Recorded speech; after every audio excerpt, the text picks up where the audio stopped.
Hello students, स्वागत है आपका पीजे की पाठशाला में। बच्चों, आज हम कर रहे हैं डिटरमिनेंट्स एक्सरसाइज 4.4 स्टार्ट, जिसका टॉपिक है अपने पास माइनर एंड कोफैक्टर्स। इससे पहले हमने 4.3 तक कर लिया है कंप्लीट और उसकी अलग अलग वीडियोस बना दी हैं। इंट्रोडक्शन की अलग है और एक्सरसाइजेस की अलग है। तो अभी हम जो ये वाली कर रहे हैं ये इसका इंट्रोडक्शन वीडियो है, ठीक है। एक्सरसाइजेस की नेक्स्ट वीडियो में होगी। तो अगर ये वीडियो आप देख रहे हो तो मैं आपको रेकमेंड करूँगा इसको देखने से पहले प्रीवियस वीडियोस देख लो, ताकि ये तुम्हें अच्छे से समझ में आए, ठीक है। चलो अब स्टार्ट करते हैं। तो हमारा जो टॉपिक है इसका नाम क्या है, माइनर्स एंड कोफैक्टर्स। अब क्या होता है अपने पास माइनर्स और कोफैक्टर्स। तो सबसे पहली चीज़, अगर मैं माइनर की डेफिनेशन की भाषा में थोड़ी सी बात करूँ, एक सिंगल लाइन की इसकी डेफिनेशन है। माइनर क्या होता है अपने पास, डिटर्मिनेंट। माइनर क्या होता है, एक डिटर्मिनेंट कॉरस्पॉन्डिंग टू, माइनर है अपने पास क्या, एक determinant corresponding to each element of a square matrix. Each element of a square matrix. और उसका ऑर्डर क्या होना चाहिए, ऑर्डर जो है अपने पास 2x2 से के बराबर या 2x2 से बड़ा होना चाहिए। ये तो आगे डेफिनेशन। अब डेफिनेशन में कई बार दिक्कत आती है कि क्या बोल रहा है, तो इसको समझते हैं सिंपल की कहानी क्या अपने पास माइनर की। जैसे मैं कहूँ मुझे एक मैट्रिक्स आ गई अपने पास, जैसे ले लो तुम लोग 2x2 की 1 2 3 4, ठीक है। और मुझसे कहा जाए कि मुझे माइनर्स निकालने हैं। माइनर हम किसके निकालते हैं, इंडिविजुअल एलिमेंट्स के, 1 का 2 का 3 का 4 का, ठीक है। मुझे माइनर्स निकालने हैं एलिमेंट्स के। तो माइनर को डिनोट किससे करते हैं हम, एम। और एड्रेस मैट्रिक्स का मतलब जहाँ पे ये एलिमेंट है उसका माइनर निकालना, तो एड्रेस क्या होगा, फर्स्ट रो फर्स्ट कॉलम। तो 1 का माइनर निकालने के लिए मुझे क्या लिखना पड़ेगा, M11। 2 का माइनर निकालना तो फर्स्ट रो सेकंड कॉलम, तो इसके लिए क्या लिखूंगा, M12। ऐसे ही 3 का अगर निकालना है तो क्या आएगा मेरे पास, सेकंड रो फर्स्ट कॉलम, तो ये आएगा M21। और अगर 4 का निकालना है तो सेकंड रो सेकंड कॉलम, तो इसको लिख देंगे हम M22। अब इनके माइनर्स निकालेंगे। माइनर निकालना बहुत ही ईजी है। देखो जैसे मुझे 1 का निकालना माइनर है ना, 1 का निकालना तो क्या करेंगे, इस रो को और इस कॉलम को हाइड कर दो जिसमें 1 आ रहा है, तो पीछे क्या बचा अपने पास 4, तो ये आ गया 4। ऐसे अब मुझे किसका निकालना, 2 का निकालना है, तो इस कॉलम को और इस रो को हाइड कर दो, पीछे कितना बचा 3, तो ये आ गया 3। अब मुझे 3 का निकालना है, तो इस रो और इस कॉलम को हाइड कर दो, पीछे कितना आया 2, तो ये आ गया 2 का।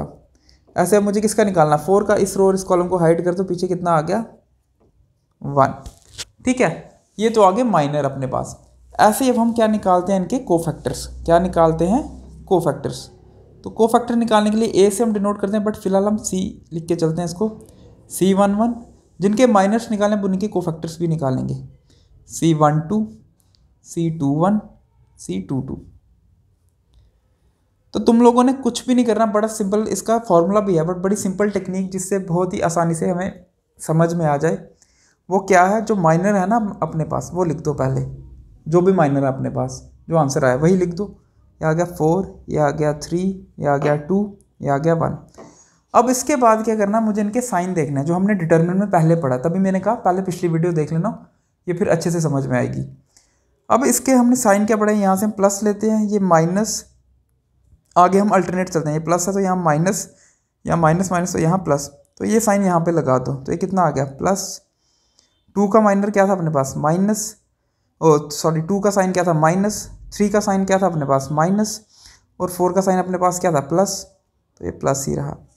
तो आंसर क्या आ गया अपने पास, 4 -3 -2 और 1। तो ये आ गया अपने पास माइनर्स, और ये आ गया अपने पास क्या, कोफैक्टर। क्लियर हुई ये चीज़, ठीक है।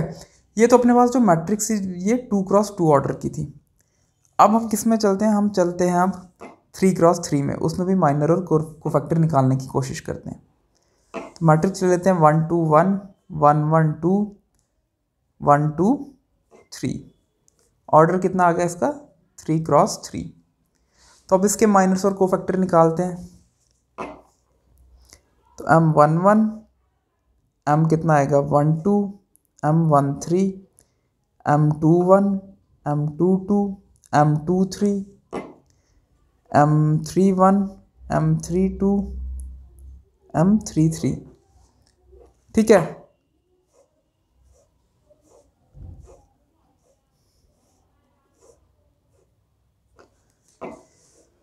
अच्छा, अब इनके माइनर तो निकालेंगे बट ये थोड़ी सी जगह हमें कम पड़ जाएगी, बट चलो तब भी कोशिश करते हैं।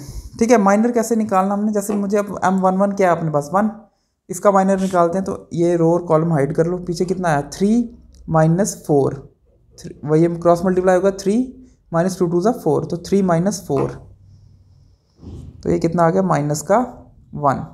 ऐसे अब 2 का निकालना है, तो इसको और इसको हाइड कर लो। पीछे कितना आया 1 × 3 - 1 × 2, तो 3 - 2, तो ये कितना आ गया मेरे पास 1 आ गया। ऐसे ही आगे चलते हैं M13 का, तो ये कितना आएगा 1 × 2 - 1 × 1, तो 1 × 2 - 1, तो ये कितना आ गया 1। ठीक है, अब चलते हैं M21, मतलब इस 1 का, इसको हाइड करो और इसको हाइड करो। पीछे कितना बचा 2 1 2 3, तो 3 2 6 - 2, 6 - 2, ये कितना आ गया अपने पास 4। अब M22 का इस 1 का निकालना, इसको हाइड करो और इसको हाइड करो, तो पीछे बचेगा 1 × 3 और ये 1 1, तो 1 × 3 3 - 1, ये आ गया 3 - 1, तो ये कितना आ गया 2। क्लियर है। अब चलेंगे M23 क्या अपने पास ये 2, इसको हाइड करो इसको हाइड करो, तो ये कितना आ गया 1 × 2 - 1 × 2, तो ये 2 - 2 कितना आ गया मेरे पास 0। क्लियर है। अब आगे चलते हैं M31 ये रहा अपने पास M31, इसको हाइड करो और इसको हाइड करो, कितना आ गया 4 - 1, 4 - 1 कितना आ गया 3। आगे चलते हैं M32, इसको हाइड करो इसको हाइड करो, तो ये कितना आ गया 2 - 1, तो ये आ गया 1। आगे M33, ये कितना आ गया 1 - 2, तो ये कितना आ गया मेरे पास -1। क्लियर है। अब ऐसे ही हमने क्या करना है, इनके कोफैक्टर्स निकालने हैं। क्या निकालने हैं cofactors, C11 C12 C13 C21 C22 C23 C31 C32 C33। तो अब देखते हैं कोफैक्टर्स क्या आएंगे इसके।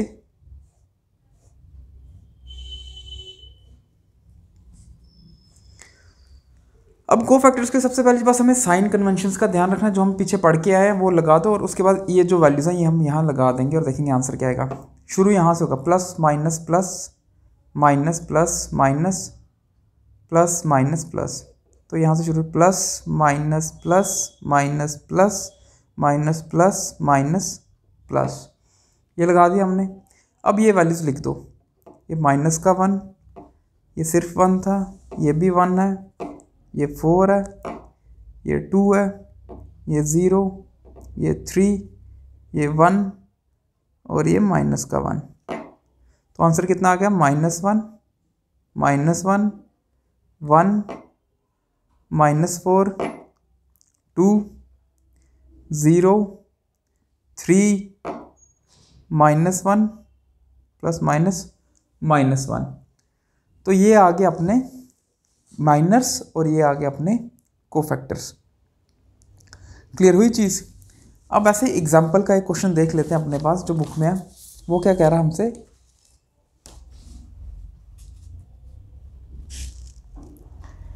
कह रहा find the minor and cofactor of, find the minor and cofactor of elements 1 4 -2 3। ठीक है, इसके क्या निकालने हैं, माइनर निकालने हैं और कोफैक्टर निकालने हैं। तो निकाल लेते हैं M11 M12, फिर ये कितना आएगा M21 second row first column, second row second column M22। तो सबसे पहले 1 का निकालना, तो कितना आएगा हाइड कर दो पूरा, तो पीछे कितना बचा 3, तो M11 का कितना आ गया मेरे पास 3। अब -2 का निकालना, इस पूरे को हाइड कर दो, पीछे कितना बचा अपने पास 4, तो ये आ गया 4। अब 4 का निकालना, तो कितना आएगा हाइड कर दो पूरा, तो कितना आ गया -2। और 3 का निकालना, तो हाइड कर दो पूरा, कितना आ जाएगा अपने पास 1। ठीक है, ये तो आगे माइनस। ऐसे ही कोफैक्टर निकालते हैं, C11 C12 C21 C22। अब इसका कैसे आएगा अपने पास,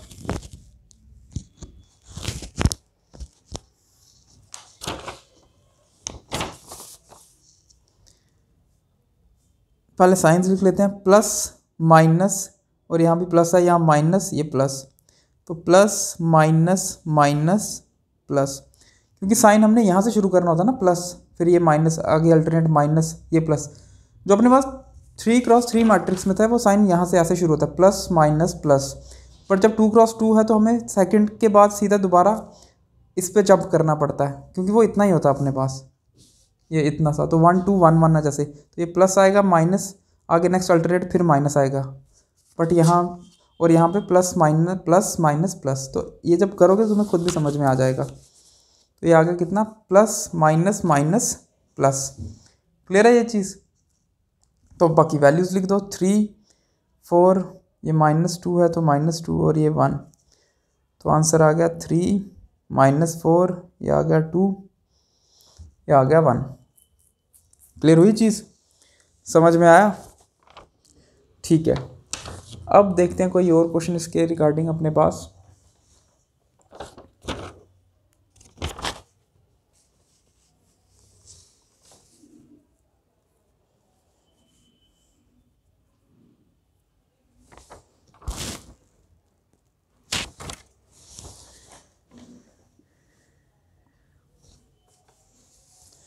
अच्छा, अब हमारे पास क्या है, कह रहे हैं कि अगर हमें डिटरमिनेंट सॉल्व करना है, जैसे मान लो अपने पास क्या है, 1 2 1 1 1 3 1 2 2, एक मैट्रिक्स है। तो कह रहे हैं अगर हमें डिटरमिनेंट निकालना है, क्या निकालना है, डिटरमिनेंट निकालना है। तो हमारे पास क्या तरीका है डिटरमिनेंट निकालने का, अगर हम क्या करें, सम ऑफ प्रोडक्ट ऑफ एलिमेंट्स, पहले इसको समझना क्या लिखा है, फिर इसको क्वेश्चन के माध्यम से और डेप्थ में समझेंगे।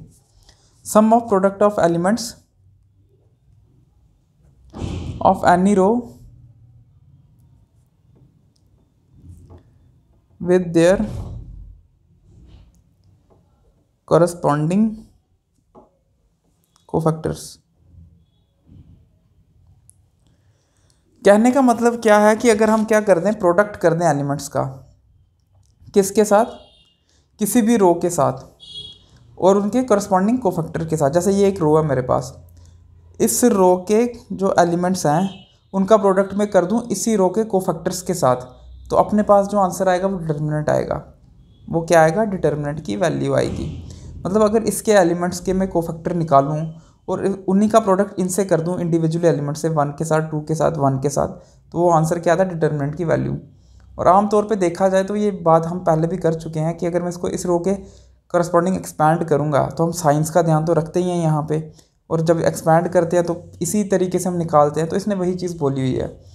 अब जैसे मान लो मुझे क्या करना है, 1 2 और ये दिया गया, पहले इसके कोफैक्टर्स निकालते हैं और फिर इन्हीं एलिमेंट से इसको मल्टीप्लाई कर देते हैं।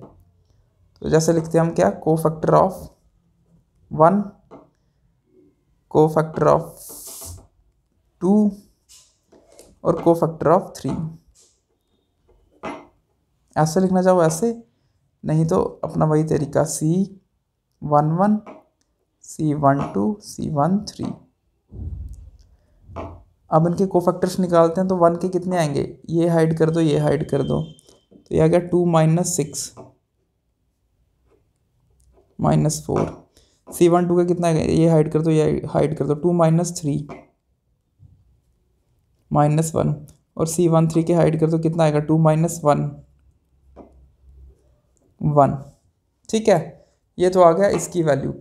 अब इसको ही हम क्या कर दें, अगर मल्टीप्लाई करवा दें इन्हीं के एलिमेंट से, A11 ये 1 है, इसको मल्टीप्लाई करवा दूं C11 से, प्लस करूं, ये 2 के कोफैक्टर निकालने हैं तो A12, इसको मल्टीप्लाई करवा दूं अपने ही जो कोफैक्टर निकाले गए हैं C12 से, प्लस A13, इसके कोफैक्टर को मल्टीप्लाई करवा दूं, इसी एलिमेंट को मल्टीप्लाई करवा दूं जो कोफैक्टर निकालना है तो ये आंसर हमें क्या देता है, डिटर्मिनेंट देता है, डिटर्मिनेंट की वैल्यू। तो A11 कितना 1 इंटू C11 कितना है मेरे पास -4 प्लस A12 कितना है मेरे पास 2 इंटू C12 कितना है इसका -1, फिर प्लस में आ गया मेरे पास A13 कितना मेरे पास 1 और यहाँ कितना आया C13 मेरे पास 1।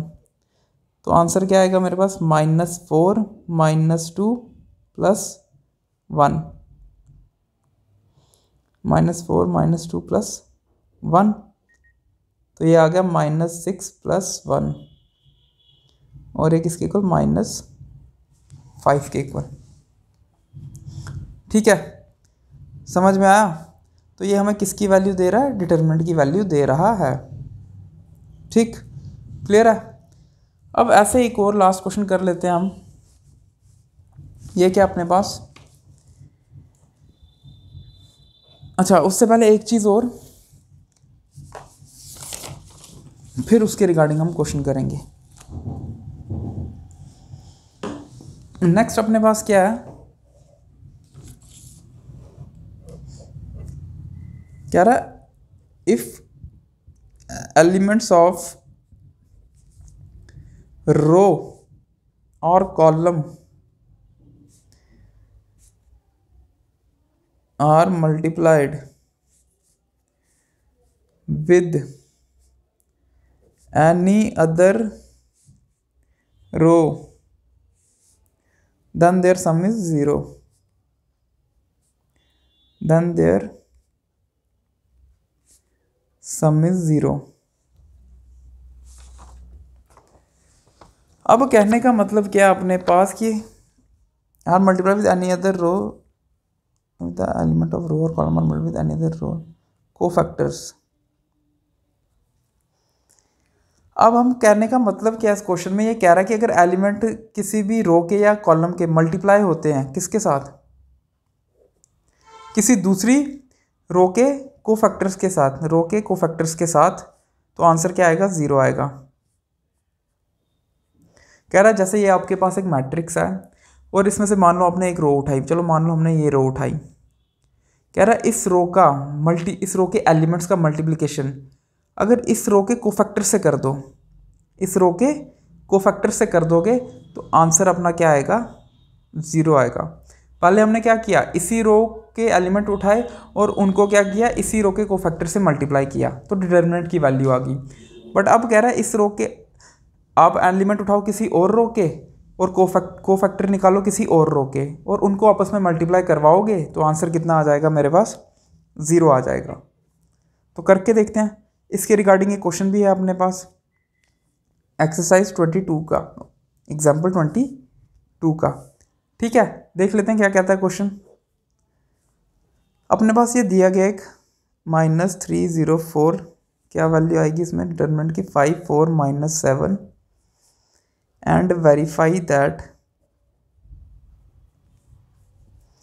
A11 A31 A11 A32 plus A13 A33 equals to 0। कह रहा अब एलिमेंट देखो कौन सा, A11, AIJ एलिमेंट पता था ना, A11 ये एलिमेंट, इसकी मल्टीप्लिकेशन A31 से, तो कोफैक्टर किसका निकाला, ये 3 1 का, थर्ड रो थर्ड कॉलम, मतलब इसकी मल्टीप्लिकेशन इस 1 के कोफैक्टर से। फिर A12 इसकी मल्टीप्लिकेशन रो थर्ड के सेकंड कॉलम से, इसकी मल्टीप्लिकेशन इस 5 के कोफैक्टर से। और A13 इसकी मल्टीप्लिकेशन A13 की A33 third row third column के कोफैक्टर से। ठीक है, तो पहले सबके माइनर और कोफैक्टर निकाल लेते हैं और फिर इनको मल्टीप्लाई करवा देंगे। ठीक है, तो सबसे पहले M11 M12 M13 M21 M22 M23 M31 M32 M33। ठीक है,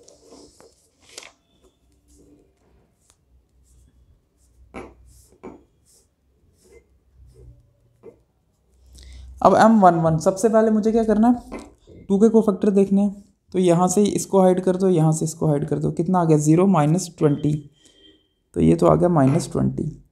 फिर -3 का कोफैक्टर देखना है, इसको हाइड कर दो, इसको हाइड कर दो, ये आ गया -6 7 -42 माइनस का 4, -42 माइनस का 4, तो ये आ गया -46।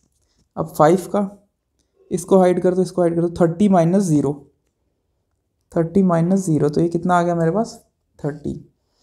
नेक्स्ट M21 का, इसको हाइड कर दो और इसको हाइड कर दो, तो -3 - 7 प्लस का 21 और माइनस का 25, प्लस का 21 माइनस का 25, तो ये आ गया -4। अब M22, तो इसको हाइड कर दो और इसको हाइड कर दो, ये कितना आ गया मेरे पास, इसको भी हाइड करना है, 7 2 -14 -5, -14 -5, तो ये आ गया माइनस का 19। नेक्स्ट M23 ये रहा 4, तो इसको हाइड कर दो, इसको हाइड कर दो, 5 2 10 + 3, 10 + 3 कितना आ गया 13। M31, इसको हाइड कर दो, इसको हाइड कर दो, -12 - 0, तो ये कितना आ गया -12, ठीक है। नेक्स्ट M32, इसको हाइड कर दो, इसको हाइड कर दो, 4 2 8 -30, आ गया -22, क्लियर है। अब M33, इसको हाइड कर दो, इसको हाइड कर दो, 0 + 18, 0 + 18, तो ये कितना आ गया मेरे पास 18, क्लियर है। अब ऐसे इसके क्या कर लेंगे, कोफैक्टर्स निकाल लेंगे, C11 C12 C13 C21 C22 C23 C31 C32 C33, तो ये देखते हैं हम क्या वैल्यूज़ मिलती हैं। सबसे पहले हमने साइंस लिख लेने हैं इसके, क्या है, plus minus plus minus plus minus plus minus plus, ठीक है। अब इसके बाद वैल्यूज़, -20 -46, ये आ गया 30, ये आ गया -4, ये आ गया -19, फिर आ गया 13, फिर आ गया -12, फिर आ गया -22, नेक्स्ट आ गया 18। अब देख लेते हैं कि क्या क्या वैल्यूज़ बनेंगी अपने पास। ये आ गया -20, ये आ गया 46, ये आ गया 30, ये आ गया 4, ये आ गया -19, ये आ गया -13, ये आ गया -12, ये आ गया 22, ये आ गया 18।